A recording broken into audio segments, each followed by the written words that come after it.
এছেম্বলিৰ কাৰ্যকাল 2026লৈকে আছে।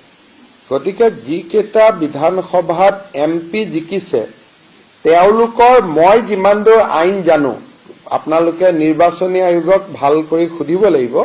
কিন্তু যেনেকা বিহালী ৰঞ্জিত দত্ত জিকিলে, বিহালীটো নতুন সমষ্টি মতে শিডিউল কাষ্ট হৈছে, কিন্তু পুৰণা মতে নন শিডিউল কাষ্ট। গতিকে পুৰণা মতেহে ইলেকশ্যন হ'ব, এইটো লাষ্ট ইলেকশ্যন।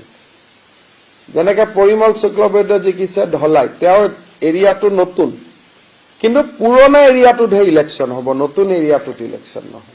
মন্ত্ৰীসভাৰ গোটেইখন ৰদ বদল হ'ব। মই আগতেই কৈ থৈছো এমাহ লাগিব, এমাহৰ পিছত গোটেইখন এটা নতুন লুক এটা হ'ব। 26ৰ ইলেকশ্যনৰ টিমটো তৈয়াৰ কৰিব লাগিব। গতিকে মিনিষ্ট্ৰীখন সম্পূৰ্ণভাৱে মানুহৰ পৰিৱৰ্তন হওক নহওক দপ্তৰ আদিৰ সম্পূৰ্ণ পৰিৱৰ্তন হ'ব, যাতে আমি 26ৰ ইলেকশ্যনটোত এটা নতুন উদ্যম লৈ যাব পাৰোঁ। গতিকে কিন্তু এইবোৰ বিষয় লৈ মই দিল্লীত কথা পতা নাই, পৰিৱেশো নহয়, অলপ বানপানীও চলি আছে। গতিকে মই 15 আগষ্টৰ আগতে ভাল কৰি ৰদ বদল এটা আমি কৰিম।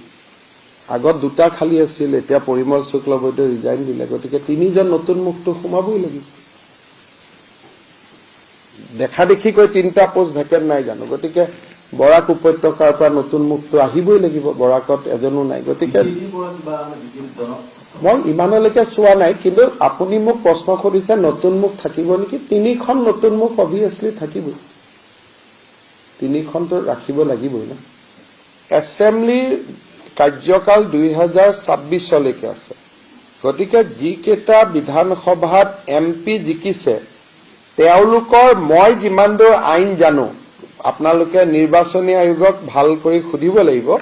কিন্তু যেনেকা বিহালী ৰঞ্জিত দত্ত জিকিলে, বিহালীটো নতুন সমষ্টি মতে শিডিউল কাষ্ট হৈছে, কিন্তু পুৰণা মতে নন শিডিউল কাষ্ট। গতিকে পুৰণা মতেহে ইলেকশ্যন হ'ব, এইটো লাষ্ট ইলেকশ্যন। যেনেকে পৰিমল শুক্লবৈদ্য জিকিছে ঢলাই, তেওঁৰ এৰিয়াটো নতুন, কিন্তু পুৰণা এৰিয়াটোতহে ইলেকশ্যন হ'ব, নতুন এৰিয়াটোত ইলেকশ্যন নহয়।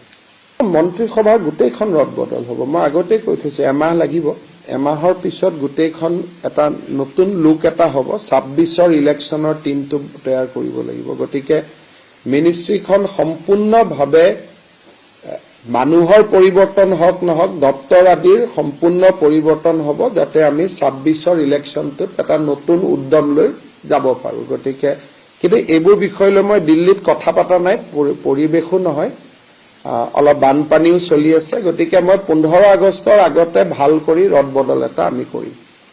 আগত দুটা খালী আছিল, এতিয়া পৰিমল শুক্লবৈদ্য ৰিজাইন দিলে। গতিকে 3জন নতুন মুখটো সোমাবই লাগিব।